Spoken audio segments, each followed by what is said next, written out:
Hello and welcome to Let's Talk About It. This is your host, Taylor, and today we're going to be talking porn. We're going to be talking porn and parenting. We're going to be talking sex-positive parenting. We're going to be talking master fetish training. We're going to be talking about therapists being in sex work. We're really going to cover a plethora of topics today, and I could not be more excited to share these guests with all of you. I found Jet Setting Jasmine and King Noire through Erica Lust and their Sex and Love in Time of Quarantine documentary that was aired on X Confessions, and just thought that Jasmine and King were they just had this beautiful personality together, and their scene together was very sexy. They will definitely turn you on watching, and just started to do my own little investigation on who these people were. And for me, that has been a really cool part about enjoying the adult films that I watch, is getting to know who's in them and doing some actual research. And it just humanizes people that are in the sex field and that are sex workers. And I just honestly fell in love with them as I was doing my research on them. They have their, feet in so many different shoes. They wear so many different hats. And I think they just are an incredible resource that I am super excited to share with you all. I definitely fangirl a little bit in this interview, but be sure to check the the notes description in this episode so that you can check out all the things that they do, the workshops, the webinars, the films, even a replica of King's penis, if you dare. I might need to get one myself after this. So definitely be sure to check out all the links that are available in this episode, and definitely give them a follow. Check out their radio, their films, all the things that they do. So again, as always, remember as we go into these episodes to have open minds, open hearts, open ears. And I hope that you challenge yourself a little bit here. A few episodes ago, we talked about sexual shame and religious sexual shame, and some of that might get triggered as we talk about this. It's not very frequently that you see sex workers openly also as parents, right? And I think there's a lot of stigma that we have around sex workers in general, and that they can receive a lot of shame around being parents and being sex workers. So I hope, again, that we're coming into this with open minds and are excited to learn about a different way of life that maybe something you could never see yourself doing, maybe something that you've disagreed with even, but that you can be open-minded to this and accept their story, their reality as truth, and maybe even learn something. They might even encourage you to step out of your own comfort zone as they, are actual educators and train and help people work through, understanding their kinks and their fetishes. And just honestly, they offer so much. So before I just keep talking about, all the things that they do, I'm going to let them share with you all the things that they do. And this episode was just so much fun for me to do. And I'm really thankful for the opportunity to share it with all of you. So without any further ado, let's talk about it.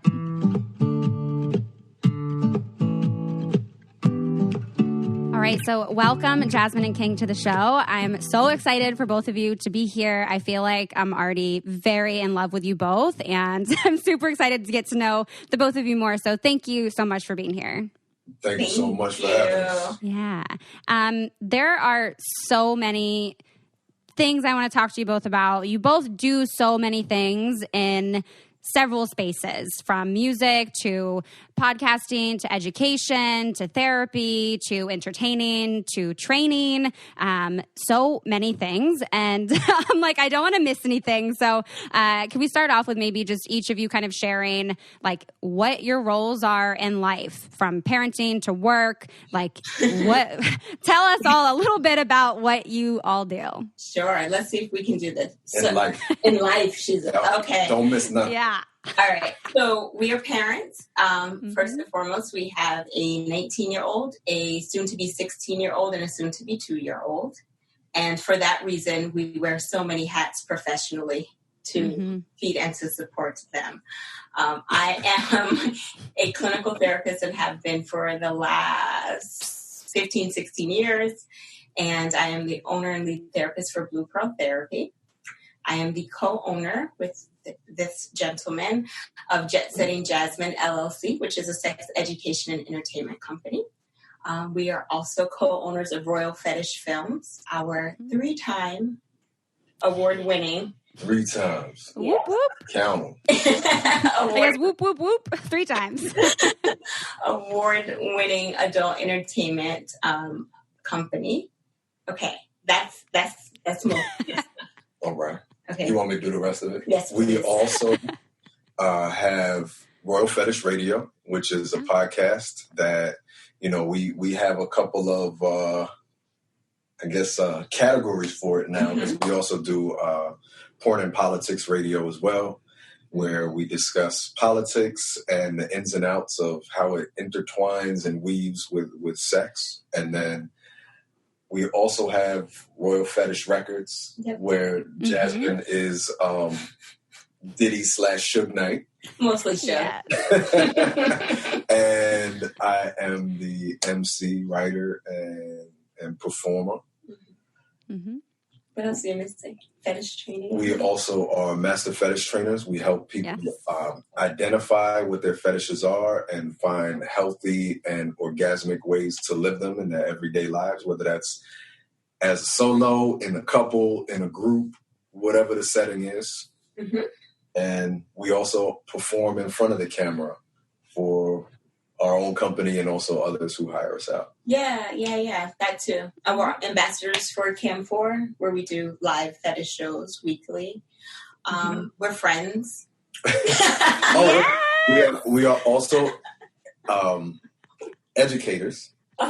We do seminars on everything from porn and parenting to pervertibles during quarantine, intro to kink, and actually Saturday, June 6th, I will be doing a webinar called From the Spirituals to Hip Hop. It's the socio-political importance of Black music in America. I've actually been doing this since before I was quarantined. So, I've actually had the opportunity and privilege to travel all over the world and give this lecture, and everywhere from the London School of Economics to NYU to Cal Berkeley. So, this is my first time doing it online. So it's going to be the quarantine and chill edition.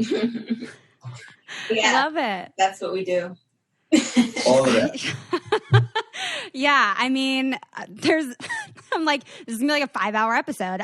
No, there are so many things that you both do, and all of it is so incredibly needed. I think one of the areas that I definitely want to kind of start off on, maybe selfishly here, is you, Jasmine, being a therapist, but also being involved in sex work and performing and just being within the sex industry itself. Can you talk to me a little bit about kind of what it was like for you getting into the sex industry as a therapist for the last 15 years? So it's been very exciting. I had a conversation today with Psychology Today, which I just, it's kind of interesting. I feel like if I didn't go into the sex industry, I would never have this opportunity to have a voice in my own profession. Right? Yeah. So I'm so happy that I did. Yeah. You can show your ass and so many wonderful things can come from it. But really, it was about my own self-exploration, my own desire to express myself sexually and be an image for other women that felt like me, where they weren't seeing their bodies, their minds represented in their sex, entertainment, and education. And I certainly went into this knowing that I was putting my professional background at risk, but also under the knowing that, you can take my license, you can't take my knowledge or my skill set, right? And so just having an understanding that I may have to do my work as a therapist in a very different way if push came to shove.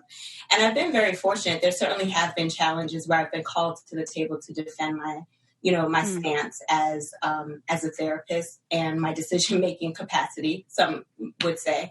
But it's always been done understanding that could be potentially a risk and that I may have some questions to answer because I never wanted to do it privately. I wanted to do it respectfully. Like, there's no reason to necessarily intertwine the two, but I always want to show up as a full person wherever, you know? And so, it has been challenging. We've had some very nervous times as a family, just knowing that things may change. But we also have been really prepared to work hard at diversifying our earnings, as you can see, to make sure that if I was no longer welcomed in a therapeutic space, then we would be okay. Now, that being said, I have become, my practice is very popular for other sex workers. And it's really even calling for me to challenge other therapists to see how their practices may be traumatizing, re-traumatizing people that are in the sex industry or want to be in the sex industry or have been, how much of our own moral judgment or just judgments in general, our cultural judgments, are we putting into our practice that could be more harmful than good? So it's really nice to be able to use really both platforms to support, the audience of each, which quite honestly, there's a lot of overlap. A lot of people in therapy watch porn, and a lot of people who watch porn either use therapeutic services or should. So, and for a lot of reasons why the two are so closely related, because they're very intimate and they are very telling of some of the things that we like to celebrate individually and things that we're also shameful about as individuals. So it's been quite rewarding. I can't say that everyone should try it.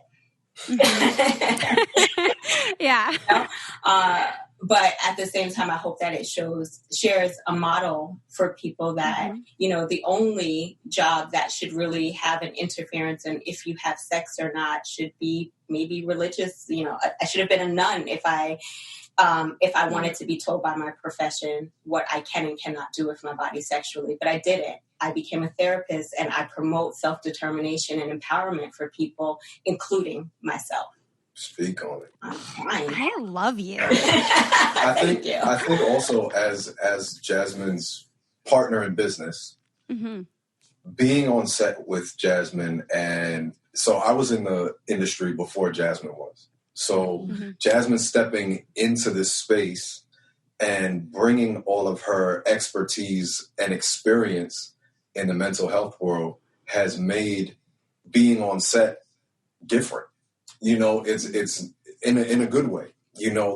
She knows what to look for with people. She knows certain conversations to have with people prior to, especially like when we do things that are more on the extreme side of BDSM and kink, or, obviously, when somebody, we have our conversations of, what are your triggers? What are your hard limits? Things of that nature.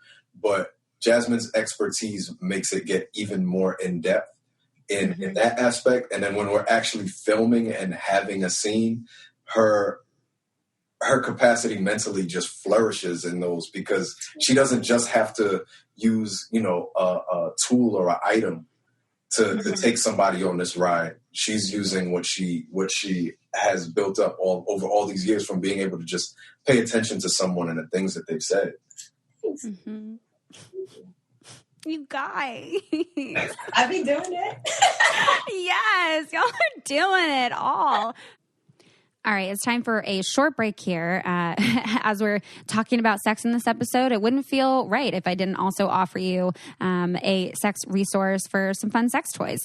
You all have heard me share about Plus One on the podcast before, and I'm so happy to have them as a sponsor. They create these luxury but affordable sex toys that honestly have been some of my favorites to use. I have the air pulsing arouser, and I named her Jill. And Jill is a dear friend of mine. And if you all are looking to increase your own sexual pleasure, increase your partnered sex with a toy, I definitely recommend checking out Plus One. They are now available at Walmart in Canada. So you can go to Walmart or www.walmart.ca fetish.ca and find your plus one. They are also available in Target as well. They have the air pulsing arouser in Target, as well as some lube and cleaning wipes. And they also have a new wand. So definitely be sure to check out their variety of toys here. I will say the wand and Jill, the air pulsing arouser, are two of my favorites, but they have plenty others for you all to look at. So definitely be sure to check out Plus One, and we can get back to the show. Yeah, I mean, I have to say, even from, like, I've shared your profiles with a few other people that I know, and, you know, have shared from the film that you did on Ex Confessions as well, and have received things from many people of like, oh, wow, like, she's a therapist, but is also doing this. Like, how is that possible? And even for me, I mean, I will say you definitely are, like, holding space to be an incredible model for that, where even I'm like, well, wait, can I? Is it, like, if she's doing this, like, I can do this, right? You most certainly can. And it was, you know, it's very, very nice to when we reached out to each other online, and I saw it. I'm like, oh, she's a psychotherapist, you know, and then like, oh, and there's a picture of her in a bikini. Okay, we can be friends, you know. But there is this idea in our industry, which is it is really interesting that we are supposed to be kind of pure and humanless and void of identity in order to provide care. And, you know, but then we talk about cultural sensitivities and how our clients, you know, need to be able to relate to a certain extent with us. And it's kind of like, but how much do I give and how much, you know, and I'm a full person. The same thing in the sex industry. And I'm sure we'll talk about it more, where we're supposed to just be like objectified sluts, you know, and that doesn't allow for any range in the work that we do, or, you know, it kind of discredits other things that we may have to say and or think about. Yeah. Well, and I like that you said, like, sorry, go ahead. No, go ahead. It's fine. I was going to say, I like that you said, you know, showing up as a whole person. I think that part is really important. But I'm also curious, because King, you said that you were in this space before Jasmine started, but when you guys met, you were in this space. And also, just how did you get into this space? Yeah, I answered once. I just wanted to say, like, you know, you see it all the time online when men particularly lash out at women in the industry. It usually goes to a discrediting of any point, any opinion, anything that a woman does once. And it doesn't even have to be porn. It could just be like, you're the one who's posting pictures in a bathing suit. Yeah. You know, like, it's crazy how that automatically, for some people, their bodies discredit them, or their ideas and choices of what to do with their own bodies somehow discredits them in any way, you know. But for men, you know, when people lash out at me, they try to find a discrediting space in something else. They won't be like, you know, you got your shirt off in a picture. That's not how they'll try and discredit. No, they'll go for your religion. Yeah, they'll go for something else, you know. It's interesting. But no, I got into adult entertainment initially when I was first legally able to do so. I had a friend, she was a dancer, and they reached out to her to ask her to be in a magazine. And she didn't want to be in the magazine naked with a stranger. So she was like, yo, I know you, like, we had messed around. She's like, I know what you're working with. I know you like exhibitionism and all this other kind of stuff, and you'll make good money doing this. So just say yes and come do it. So, you know, that was my first experience. And then from there, I started branching out into BDSM and cuckolding, and one thing led to another. And, you know, just, I think I've probably held almost any possible sex work job that you can have in some manner throughout my years. And then I met Jasmine, and Jasmine was on a radio show called The Emotion Picture.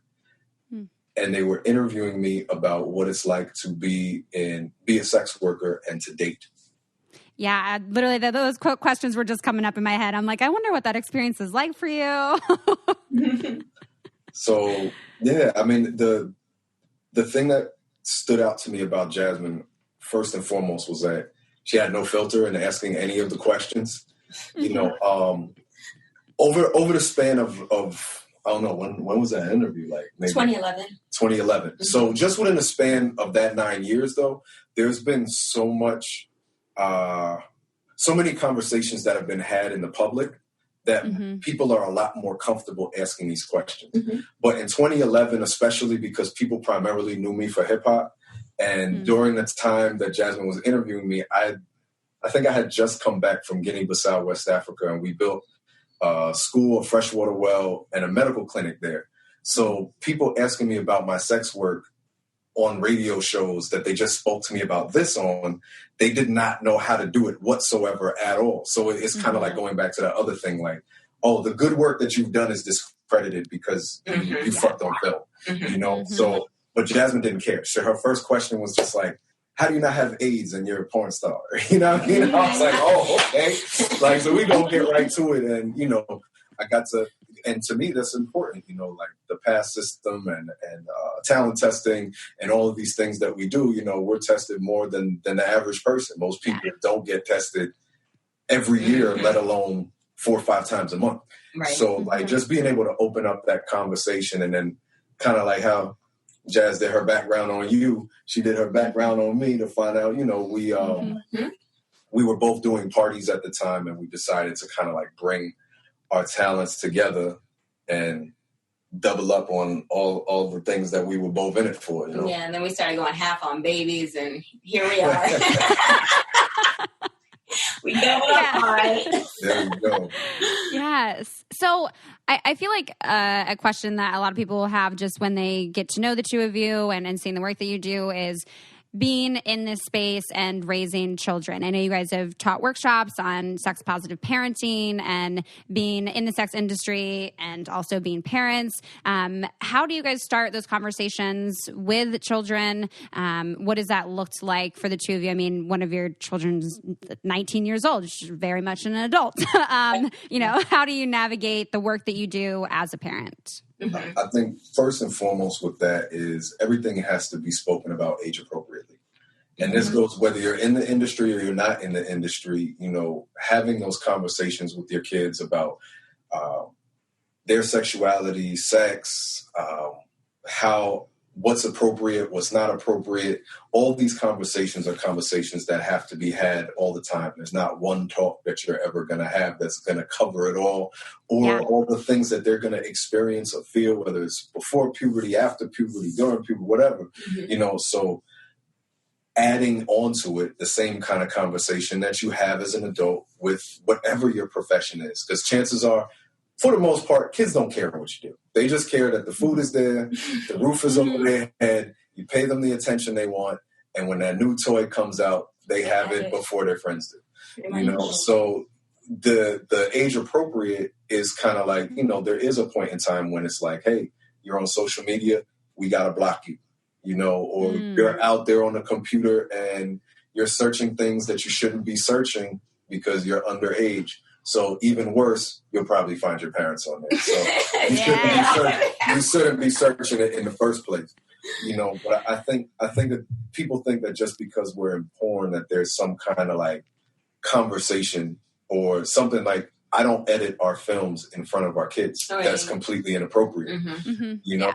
So, you know, I think people think like, oh, well, do you bring your work home in this way? I mean, your kids don't want to see what you do if you're a stockbroker either. You know, they don't really want to see you play with the market. Right. So, you know, it's like the same kind of thing. Yeah, I think it's also been gradual for us, which I think is maybe a little bit different than some people who enter the industry from a space of like desperation, or like, this is like, it's a decision that, you know, we were able to, as a couple, decide like, this is the direction we're going to go, for him back into making films, and I'm going to, you know, enter. And so when you're able to make kind of like a thoughtful decision, then you can kind of see how you're going to launch this information to everybody, right? Yeah. So it's not like just the public. When we do anything, we have to have a soft launch at home. Like, we're about to get a lot more attention in this area because we're going to be putting some explicit information out, just kind of letting you know if people start following you, because people do weird things and start following your kids. Run it by us first to make sure that, these people are safe. So we have to talk about things from a couple of different ways, maybe a couple of additional ways. The safety perspective, the work that we do does put us at risk of, people having ideas about us before they even know us, or people who don't like the things that we do and have, some really, really hateful things that they may feel towards us or our family. So protecting our kids in that way. They're never blindsided by anyone. Also giving them appropriate language to defend themselves. We do the work. They don't. Yep. And, right now, because hot girl summers are like a really big thing with our, a really big thing with all of us hot girls, but specifically with younger generations, those kind of things like allow them. I noticed that when people ask them, like, how do you feel about your parents? They're like, we fine, period. Like, we're good. We got, they're getting the bag. Like, they have like their way of defending our family based on our needs are met. And this is not really what they do is not a discussion for you and I to have. What they do is a discussion so even things like giving them the language, like if someone asks, like call us right away. If it's an adult, like put us on with them right away. You don't have to answer us. Things like that. And then also what it means for us personally, they see when we're happy, when something really cool, comes of the work that we're doing. And now our 19-year-old is doing webinars with us. People want to hear from her now. They're like, okay, that's really nice. She's an adult. Let her speak for herself. And so she's totally empowered by, the fact that she has had a really good sexual education starting at home. And she knows she's going out into the world much more prepared than a lot of adults are. So, and then with our little one, he's a baby, but we're very mindful of using the anatomically correct words with him. His experience will be completely different because we won't be introducing him to what we're about to do. He's going to grow up. And, he'll always know that his parents were stars. Yes. 3-time award winning. Oh, honey, by the time he knows. You're just going to keep adding those on there for sure. Yeah. No, and I think that I like the way the framing here around like that's not a conversation for your child to be having with other adults, that like those adults should come to you and have that conversation. I think that's definitely establishing some appropriate boundaries. And I think that what people automatically think with if you are a sex worker and also a parent, that like your child is watching you have sex all the time and like is exposed to that. That's your dirty fantasy. That's real. Not, we don't want that. We don't have a take our kids to work gay in our industry. But I think it's also very important to say that, we are trying to raise our children without the shame that most people grow up with. And there shouldn't be a shame that's attributed to adults choosing to do adult things with other adults. Just whatever that is. Like it doesn't have to specifically revolve around sex. There's ways that people place shame on people for the things that they enjoy as adults just because they're adults. Like, no, we don't have to just work one way. We don't have to just play one way. We don't have to just live our lives in one specific way. We all have the ability to live the life that we see fit, and I think that it's important to be able to raise your kids and say, like, you have options in life and the way that you can live. And I think that has something to do with even beyond just sex work, and the sex work aspect of it is don't be ashamed of your body. And when you're an adult, you can make adult decisions. And you can monetize your body as long as you're the one monetizing it. Yes. Yeah. And just kind of speaking to that, I mean, one of the things that I have found just getting more into the sex industry, really just exposing myself more to different kinds of sex work, is really that it almost feels kind of like it's a no-brainer sometimes for me, where I'm like, yeah, like, why not? Like, we have our bodies. If we can monetize that in addition to like whatever else we do, then like, why not? And even if that's the only thing you want to do, again, why not? Right. I mean, when you really want to think about it, we monetize our bodies all the time. You ever get dressed up for an interview? Oh, yeah. Oh, yeah. You know what I mean? So there's so many ways that we are perfectly okay. You know, fitness trainers, things of that sort. Yeah. We use our body and the unique things we can do with our bodies, our makeup, like all of those things to garner attention, to garner acceptability into certain places. Like we do it all the time. And I do understand, you know, taking it another level where we have defined like our things that we do in the bedroom to be incredibly private, to be, you know, and all these layers of whether it's religion and social acceptance.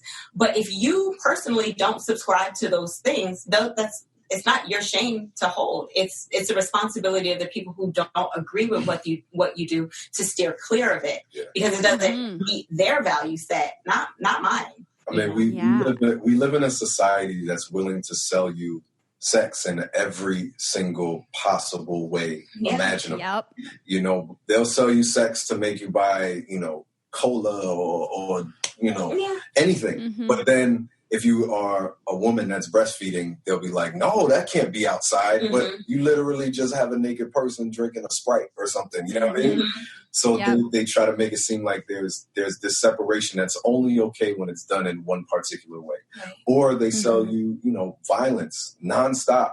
And violence is viewed on the television at all kinds of hours throughout the day. Yeah.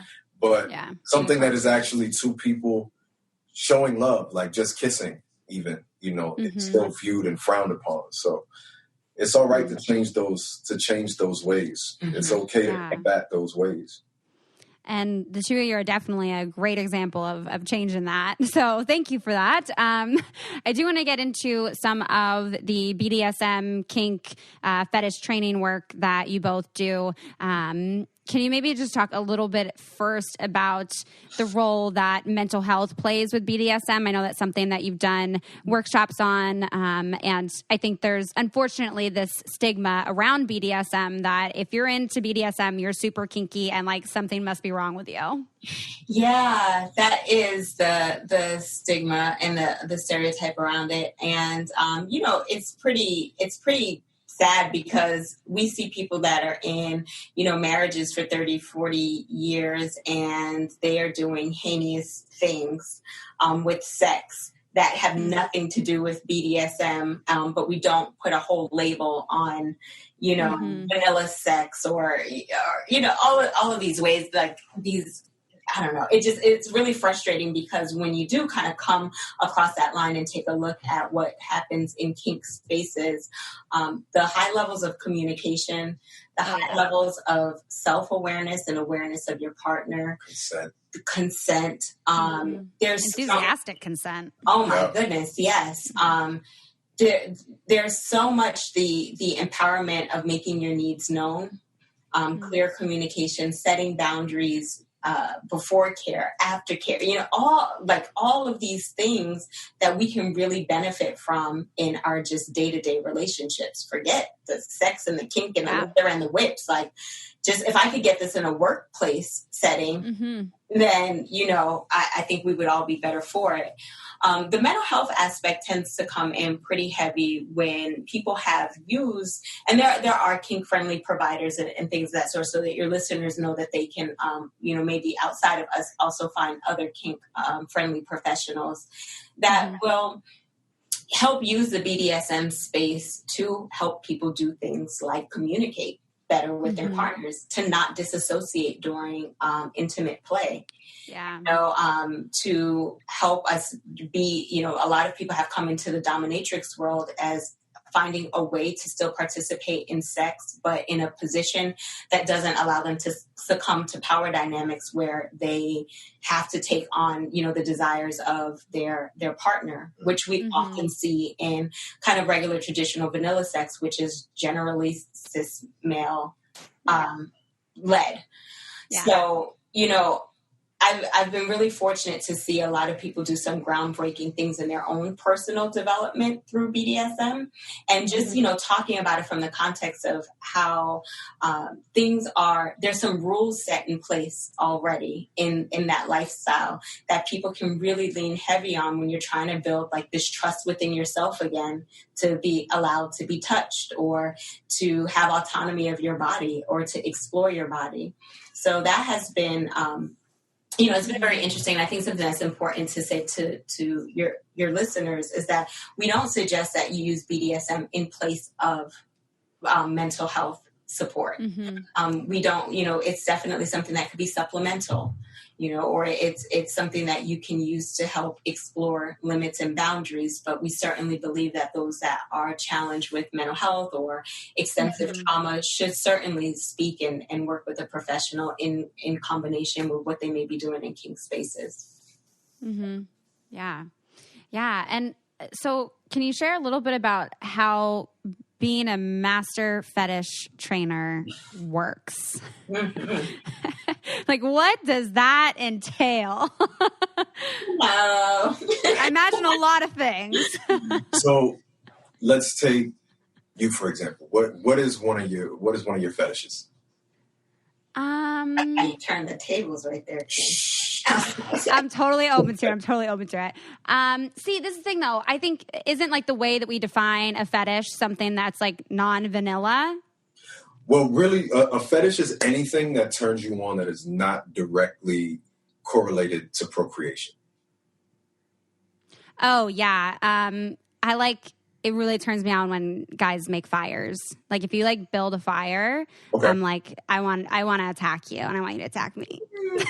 So that's a good one. Primal. That's very good. I'm so primal. I'm like, I need a beard and a fire and I am like good to go. I like that one because not everybody knows how to build a fire. Yeah. It can be something that is dangerous. Oh, yeah. Can be something that's even fatal, right? So let's say you're with a partner and let's just say your partner is no camper. Like he's just like, I've never built a fire in my life before. Let's say he doesn't even fully understand the primal aspects of it for you, but he's great in every other way. Okay. So you guys come to us like we're trying to incorporate this particular fetish into our sex life. So first and foremost, you know, we find out all of his hard limits and he's like, oh no, I have no problems with fire. I just don't know shit about fire. Cool. So we'll find ways to start with fire play or just start with fire in ways to kind of bring him into it. Right. So even like some people have certain fears in regards to their partner's fetish, but it might not be a fear that's like, I'm afraid to ever try it. But, you know, there are a lot of men out there who are like, you know, I'm scared to spank my wife because I think it might hurt her and I don't want to. So maybe you're like, yeah, I wanted you to just rub fire like all over my body or put some fire, do some cupping with some fire on my back. And he's like, yeah, I don't even know how to really strike a match, bro. Like, help me out. So, you know, we would start with something very, very small. Start with something and incorporate it into your sex life and just kind of work its way up. And being that, you know, we both know how to watch out for safety, we know how to give people the language to feel comfortable with each step. You know, it's kind of like it works in so many ways because some people come to us and they don't even know what their fetish is. Right. Or don't want to acknowledge that they have a fetish because of exactly what you said earlier. Oh, I have a fetish. That means I'm some kind of kinky freak, you know, and something is wrong with me. So, you know, we have to come from the mental health aspect of, no, there's nothing wrong with you. We always tell people, as long as you leave children, animals, and people who say no or do not have the ability to say no out of it, you know, rock on. Like, find who your tribe is and rock with them. But so as a trainer, we work people through all of these steps, from people who are searching for to people who have found and are just trying to find a way. And we walk through those steps in safe ways and creative ways as well, because I don't know, both of us have some really creative, kinky minds that we're like, oh, have you tried this with fire? I know. I'm like, oh, yeah, we got to talk offline. Yes. Well, I'm glad that you asked me that question too of like what my fetishes are, because that's the first one that comes to mind, because I think of like, things that turn me on, but I don't necessarily look at it from a perspective of like it being a kink or it being a fetish. In the last 2 years, I definitely experimented a little bit more with different elements of BDSM. I actually did have a listener DM about cuckolding, and I haven't done a full episode on it, but curious just kind of what your experience. I think you mentioned that earlier about cuckolding, and I don't know if that even would be considered a fetish, but I'm like, yeah, that's something that I definitely experimented with and was able to find areas of that did turn me on. But I guess I've never labeled any of these things as fetishes. I'm just kind of like, yeah, that's what turns me on. Like, that's what I like. Yeah. I was going to say, that's the beautiful thing about fetishes and acknowledging that we all have them, right? Because every single human we all have them. Yeah. And none of them are the same. So let's say fire, for example. You were very specific. I like watching a man build a fire, start a fire. Other people might be like, I want to feel burnt.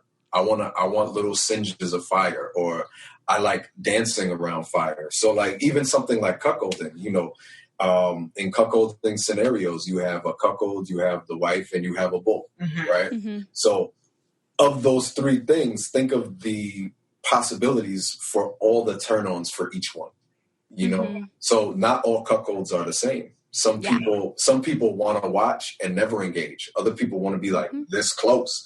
Other people want to be in the other room. They don't even want to be anywhere near it, and they want to ask you questions about it later. Others don't even want to know. They just want to maybe smell someone else on you. It's so different for every single person. And all of these different idiosyncrasies and avenues that we have within our fetishes are ways that help you discover your partner or discover your lover. Wow, what got you into that? Do you know the exact moment that fire turned you on? Was it something, when you were younger? Is it something that happened recently? Or is it just, I don't know, you saw Lord of the Flies or something and you were just like, yo, this is popping. Whatever. There's so many different things that bring it out of us, that is a beautiful way of discovering not only ways to please your partner, but actually get to know them. Yeah, and yourself. Yeah, for sure. Yeah. And I think I think back to my conversations with that partner in the beginning, and there was so much fear and opening up about those fantasies, because they were kind of mainly fantasies at that point. And there was just so much fear and opening up about those. So I definitely think,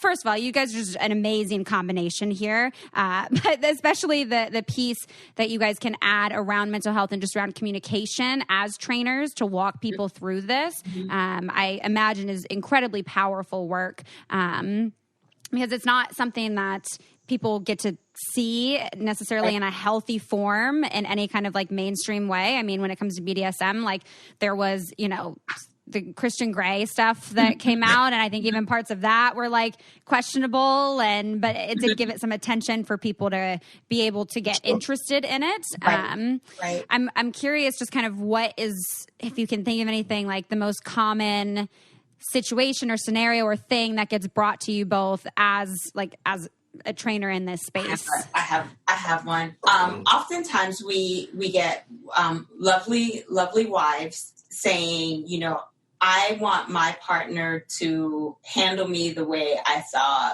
King handle you or some other body, or I want my partner to be more rough with me. Yeah. Or be ravaged. Yeah, that's me. Right. That's me. I'm build a fire, have a beard, ravage me in the woods.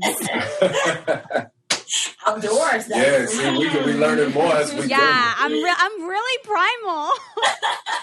So that one tends to be quite common. And what we find, and this is a cool combination, is that there's patterns to that. We'll have a consultation call with wife, and sometimes the wife. Yeah. Wife. Client number one. Yes. And then the funny thing is, like, she'll surprise her husband to the conversation. She'll be like, whoa. Oh. King who? Things like that show us immediately, like, communication. Yeah, communication is key. I get that also in the reverse. Mm-hmm. I'll get messages from guys who are like, I want to be cuckolded. I want to watch you with my wife. I want you to do what you do with Jasmine with my wife. but it's funny because it'll be like, where is wife? Yeah, is this just a conversation you want us to have, just us guys, or because she has to have something to do with this? Right. She can't not have the conversation. Yeah. So that part, or how do I make my partner kinky? That's another one. Yep. How do I tell my partner I want to do these things without hurting their ego? Without them thinking something's wrong with me. Mm-hmm. Or where did you learn that? Yeah. That's the other one. People really, it seems, and this goes even without just the kinky things, that when a partner brings up something new sexually to a partner, there's a large tendency for partners to be like, who you cheating with? Yeah, to be like where skeptical. Did you learn that? Like, people just can't grab a new fantasy from thin air or watching porn or anywhere, watching a regular TV show. Right. So in those situations, we really help people just have that initial conversation. And sometimes it's like as simple as like, send them this podcast and say, I stumbled upon this podcast and they were talking about these kinky things in the fire and the wood. Yeah. What do you think about it? Fire in the wood. That's the name of the scene. Fire and the wood. Fire in the wood. Okay, is that going to be my first scene? I think that'll be my first. There we go. So, so using like, media like this or meme or something to stimulate conversation. And then, we get into a little bit more of the particulars with, I think King mentioned a really important one. Like, I want to do those things, but I don't want to hurt my partner. And having a real hard time understanding the pleasure and pain. And then, we do our whole science lesson breakdown on it and helping them kind of understand that, no, you'd be enhancing the partner's experience. So those are some pretty common ones. It's just kind of getting out the communication part. Yeah. Mm-hmm. Yeah.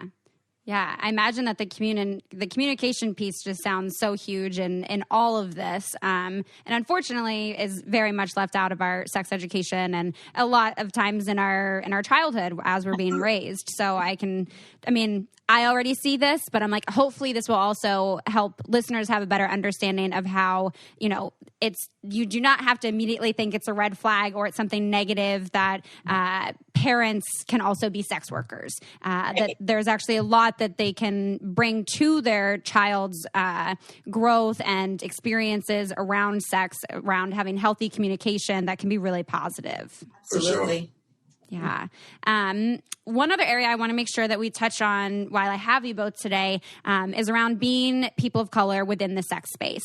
A lot of things that I've struggled with, at least in my own viewing of porn, is not being able to see a lot of people that look like me. And when I do, they just seem like very objectified and like very, very, yes, it is sex, but almost like over-sexualized, if that makes sense. Like to where it doesn't feel comfortable. And a lot of the images that we do see of sex and of porn stars, I feel hasn't always had a really healthy, positive representation around people of color. So I'm curious what it's been like for the two of you, individually and maybe together too, of just what that experience has been like working for yourself, but also working for others, navigating the industry of sex as people of color.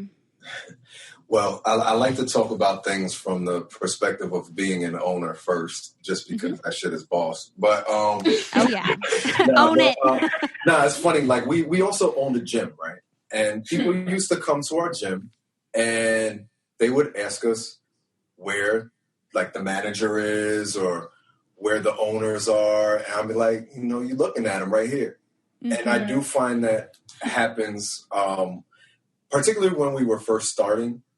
Like, now people recognize us, but there used to kind of be like a thinking that we were go-betweens. Yeah. Or that someone else had built this for us, or especially in regards to the fetish and kink sides of things, because a lot of people in the fetish world don't feel that we belong, you know, and that goes way deeper than just porn and fetish films. You know, there's people who don't think that we belong anywhere.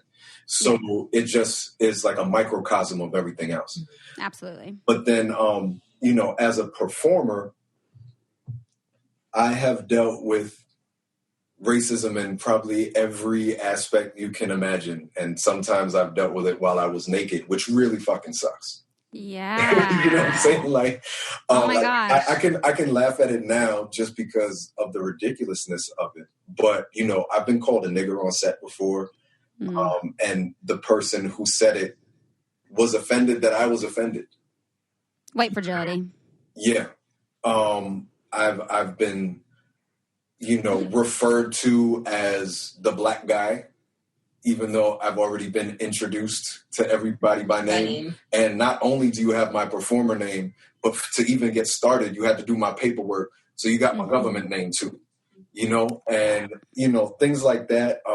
The fact that, you know, it's not as common a practice in 2020, but that's only because they started changing it in 2019, maybe, was, you know, a lot of white female performers would charge more to work with black talent because, you know, not because of size difference or anything like that, but because of image. The stigma that comes with being with a black man, that now somehow that they're stained or tainted. You know, you still see a lot of major companies still putting out the same kind of stereotypes of black men, whether it be, you know, prison gangbang 45 or, you know, street thug, or, you know, black women have to twerk, even though, you know, she started out as the CEO of a company and now you got her twerking on the table. Latinas are pretty much always spicy and hot. Asian women are always portrayed as some sort of subservient position. And this is like constant across the board. And, you know, these things it's tired because it's not true. You know, we consume just as much as anybody else does. And we want to see true depictions of ourselves. And that's what led us to start World Fetish Films. You know, when we were doing our parties, you know, primarily for women of color, and they would be like, yo, where's the porn where I don't have to be hoochie or twerk chick, you know, that shows all of who I am. Like, where's the passion? Where's the kink? Where's the love? Where's the whatever, the primal sex, all of those things. But it always, in order for them to try and make it sell, in their mind, they had to do a stereotype. But really, interracial, ebony, what are like the categories, are some of the highest selling things, and it has nothing to do with the stereotypes. It has to do with the beauty of what we do. Echo. I mean, much the same. My experience has been a little bit different because I primarily shoot for our company. You know, we are fortunate to have that kind of control of what our sets feel like, the people that we work with, how it's going to look post. You know, nothing brings me more joy than being on a set that either I am going to be in or that I'm just on set where I get to put coconut butter and coconut oil on my fellow sisters and brothers, because we do not want to see their ashy, you know, little small little details that can totally throw off your experience watching porn, right? And could totally reduce your confidence as a performer if you see that. On the other end. So like those small little details of attention that we don't receive, or, you know, I know that you've done a lot of work on the other side of the camera where, you know, I'm sure you've thought like, oh gosh, I hope this makeup artist knows how to work with, you know. I always ask that. I say, have you done like people of color's makeup before? Like if I look on your profile and it's all white brides that you've done, I'm like, are you gonna know how to do my makeup and it look right? Yeah, things like that. Or, you know, the couple of times that I've been on set where they've asked for me to bring my own foundation. Like, why? you're the makeup artist. I shouldn't be doing that, things like that, or wigs that we see off-centered and an inch above, like those things. If this industry is about attending to people's fantasies, we really should be paying attention to the detail, and we should be considering everyone's fantasy. Obviously we can't please everyone, but you could damn sure make sure that everyone on set is their best representation of themselves. Yeah. So it's one of the things for us is like, before we shoot a scene, we ask if, what's the title going to be? Yeah. These are our limits, no race play. I don't want my titles to go out with like, Black Angry Bitch does, Bobby or something. Bobby. Oh, Bobby. I agree. Like things like, I don't want to perpetuate stereotypes in our sex work, because we also know what it's like on the other end of those stereotypes. They're dangerous. For sure. Mm-hmm. Yeah. And when we do these like porn and parenting class or porn versus reality class, we ask the audience, where did you learn about sex? 90% of people learned about sex or thought they learned about sex by watching porn. So whatever we're giving somebody in those 15 seconds that, like, as young people, they're catching a glimpse of, I just really, really want those 15 seconds to not damage them any further than probably watching porn at an inappropriate age is going to do, on top of like the race issue or the stereotypes and all of that kind of stuff. Yeah, I think about one specific scenario all the time. Mm-hmm. Whenever people ask this question, I was supposed to be on shooting a scene for this one company. What the hell's the name?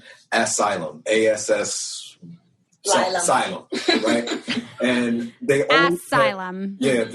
super creative. It's about so they always have women as patients in this hospital, and the men are always doctors or orderlies. So they initially, they said, you're on as either a doctor or an orderly. Fine, whatever. The day before, they're posting all these things on their Twitter about, we're out getting all the equipment for this shoot tomorrow. And I noticed, I'm like, damn, all the stuff they're getting looks super janitorial. That don't look like stuff you get a doctor. I've never seen a doctor with a bucket. So I have my agent reach out to them, and they were like, yeah, he's going to be a janitor. And I was like, they have never had a janitor on this site before, and I'm going to be the first black man on their site, and they're going to make me a fucking janitor. Like, nah, that's not going to happen. Most of this Dr. Noire sounds awesome. But anyway, I was like, nah, you're not going to do that. So they tried to respond like, oh, nah, like it's not even about that. It's not a race thing or whatever. I was like, all right, so let's not make me the janitor then. Do that janitor scene with somebody else. And they're like, sorry, we can't do that. Like, it's written in now. Like, come on, bro. So, like in those kind of situations, they were trying to talk it off as a coincidence. Mm-hmm. But it's like, yo, y'all have had 100 shoots before and never had a janitor and never had a black man. And then somehow, randomly, the two just come together. Get the fuck out of here. So I wound up obviously not shooting with them. But, those kind of scenarios and those kind of situations, that's coming from somebody who clearly has a mind state that it's not just the porn. Mm-hmm. So I've had other performers who worked with them also say, yeah, this guy treated me in a particular way, and also they were the ones they had two scenes, the exact same scene. One was a white woman, one was a black woman. The white woman was anal queen. Mm-hmm. The black woman was hip hop asshole or whatever. Yeah. Hip hop anal or something like that. And we don't even know if that sister liked hip hop. Not even like it. Same set, same costumes, same like the only thing that was different was the color of the ass and the labeling. I think it's important. King and I are I talk about this from a privileged standpoint, from the perspective of like we've done what we needed to do to be able to say no, thank you, or fuck out of here. I'm not going to be, I'm not going to do this, or no, I'm sorry, I don't know how to speak in that way for your film. All of these, we're able to say no. A lot of performers are not in that position, and we understand that wholeheartedly. A lot of performers are not in a position where they can negotiate a contract before their scene comes out. So understanding that we do take a lot of heavy lifting in having these conversations, because we know that our fellow performers might jeopardize. And we know we don't get some work because we don't get a lot of calls from a lot of companies, but also some of those companies we already told people like, we don't want nothing to do. Right. And, so there is a blackballing, so to speak, if you speak out about these things. And we understand that. And this is why we take the liberties whenever we have them to do so. But we put a lot of pressure and challenges on people to be ethical consumers of porn. If you got to do 15 extra minutes of searching to make sure that you're watching something that is a good representation, that you're going to feel better, like not just sexually, but also, in your mind about the kind of content that you watch, like, please take a couple extra minutes to find that work that you can actually say, like, that person looks like they are properly cared for, or this doesn't look like a stereotype. This looks like two people having sex, or, I'm not going to watch another film where an Asian woman is a massage therapist. Like I'm not going to do that anymore. Things like that. I do think that consumers may be in a better position to demand quality and more equitable scenes and respectful scenes than some performers are able to. I know it's a shared responsibility thing, but I think the consumer has less to lose. People like King and I have a little less to lose in terms of being able to speak up against these kind of companies that just keep making life harder for us, not just in the sex space, but this is what young men and women are learning. And it just, we see people do porn acts in their regular sex that end them up in the hospital.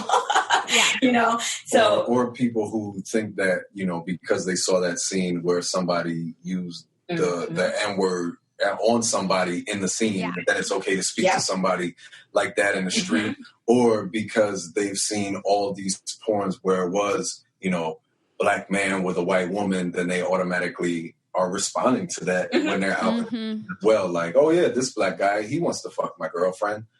Yeah, I'm gonna hook him up and try to have this completely inappropriate conversation with him. Yeah, so yeah. One of the things I noticed, this was probably last December, I think it was, when I discovered Tumblr. And not discovered it, but discovered it in like a sex way, that it was a big space for that. And after they did their whole sweep, from like removing sex, there were still a lot of things that actually showed up on my profile, and almost all of them were black men with white women. And where I was like, how is it that y'all got rid of all this other stuff, but like you still have all these depictions of these stereotypes of black men coming up, and then also with black men and white women, where I was just like, this was not like, I don't know, it just disturbed me on some level. But I think part of what you're talking about here with like the consumer, trying to be more conscious and intentional about their usage. I think so many people have no clue where to even start to understand, how do I know if this person is being treated ethically behind scenes? How do I know if they are being paid properly? And I think because that information feels difficult to find, it seems like there's either just a complete rejection of porn, that it's this terrible thing that if you watch porn, you are contributing to sex trafficking and you're contributing to these people being abused and, being used sexually, and all these really negative things, where like I love all the things that you're both doing, because I think it does show a different representation of what sex work can look like and of how people can actually be empowered and learn some things as well, and have that be relatable and have that be ethically done. But how would you kind of walk someone through or recommend for someone to be able to feel empowered in their porn usage and that it's ethical and not contributing to, some of these terrible things that we know some mainstream porn is perpetuating? So the easiest thing for me is, if the title and the kind of like the trailer to it or the GIF perpetuates a stereotype that would make you feel yucky outside of the bedroom, just skip it. Skip it. Yeah, skip it. And whether the people in it are being paid or not, I think it is, I think you're right. It is very difficult to find out, the paper trail of a company, especially like at 2 a.m. Like, yeah. You're like, yes. Yeah. That's something for a later project, or, obviously if you're listening to this, follow, people that we follow, right? That, No, I was just going to say, go directly to the performers. Go to their Twitters, even Instagram, OnlyFans, or whatever. But if you're going through a company, I usually suggest companies where they do pre and post interviews. There you go, yeah. Because then you're going to see, someone's like, I'm here because I want to be here. We're about to do X, Y, and Z. I'm looking forward to it. Or I'm kind of a little shy about it, but we'll see how it goes or whatever. Then you see the post interview and they're like, oh my God, this is the greatest shit ever. Or they were like, that one thing I could have done without that, but all the other stuff, that shit was awesome. You know what I mean? And not, when you're in desperation mode, are you going to watch all of that? But the fact that it's there, that it even exists, for them to speak about it. We actually post some of our pre and post interviews that are suitable for work and everywhere on our Instagrams, and we post them on our YouTube and X videos and things like that, so people can just see some of the conversation that we have revolving around consent and what all we're going to try and do. And I think that always adds like a different level to it, because now it's real. This is somebody who's really experiencing this. And I mean, I speak for myself. Like, to me, that adds to it. It doesn't, for me, it doesn't take away. For me, it adds to it, because I'm like, this person really liked it. Mm-hmm. So when I'm watching it and they're not faking an orgasm, they're not doing the kind of, like you said earlier, the over sexualized while they're having sex where it's just so corny. But you're like, are you even there right now? Like, are you reading something on your eyelids right now? Because this is going to be really boring for both of us, that kind of stuff. When people are really into it and they're like, yo, I do this shit in my everyday life. Like, we have people who come to us that want to film with us and be like, so I'm really into this thing. I really like being tied up with saran wrap. Would you do it, Jasmine? Because I feel comfortable with you doing it. Mm-hmm. So now when they're doing it, you're seeing like, oh, this person is really into that. Yeah. So like, it takes it up a notch, I feel. Yeah. I love that. I think that's such a good thing to be able to show that kind of before and after. And it also just kind of helps model some of that communication too, which I think is super important. And who doesn't want to rub one out or bust an ethical nut? Like, after, when you're done, not only do you feel good physically, but mentally now you're just like, ooh, and I feel good about it. Like, no guilt. No guilt. It's good. No guilt. It's good. Bust an ethical nut. That's gonna go on the podcast Instagram. That's Royal Fetish 2020. Bust an ethical nut. That's all people are gonna take from this. Great. This is the ethical nut episode. There you go. I got you. There we go. We got the title. Bust an ethical nut. In the fire in the wood. Fire and wood. Oh, yes. Wow. This has been so amazing. Thank you both so much. Can you share a little bit with listeners kind of where they can find you? I mean, we're going to have all the links for all the things you both do in episode notes for people to check out as well. But just where should people go to find you? I can be found at jetsettingjasmine.com and Jet Setting Jasmine on most forms of social media, with an exception of Twitter and OnlyFans. It's Jet Set Jasmine. You can find us both on RoyalFetishXXX.com, KingNoireXXX.com, at The Real King Noire on Instagram, at King Noire on Twitter and OnlyFans. And sex positive parenting on Instagram and porn and parenting on Twitter, because apparently Instagram doesn't like the word porn. No, they really don't. And also Royal Fetish Radio is available wherever you get your podcast. Yeah. And really just Google the hell out of us one night. Yes, I have done it, and I'm like, there's so much here. This is so exciting. That's what's up. Yes. Well, thank you both so much. This has been amazing. Thank you. Thank you for having us. All right, that does it for today's episode. Thank you so much for making it all the way through and keeping your ears, your hearts, and your minds open. It would mean so much to me if you could take a second or two after listening to this episode to leave a review on iTunes and let me know what you're enjoying about the show. I love reading, what your favorite episodes are, where you guys listen, and definitely feel free to share this with a friend. I mean, part of how we break down the stigmas around these topics is by talking about them, right? And sharing them with more people. So definitely share the podcast. And again, really wanting to include all of you in this podcast. So if you have questions or you want to share a thought or an experience, please send in a voice memo to ask.letstalkaboutit@gmail.com. And I'm really excited to keep having these conversations and breaking down these stigmas. So thank you all so much. I hope you have a wonderful rest of your week, and I'll talk to you next time.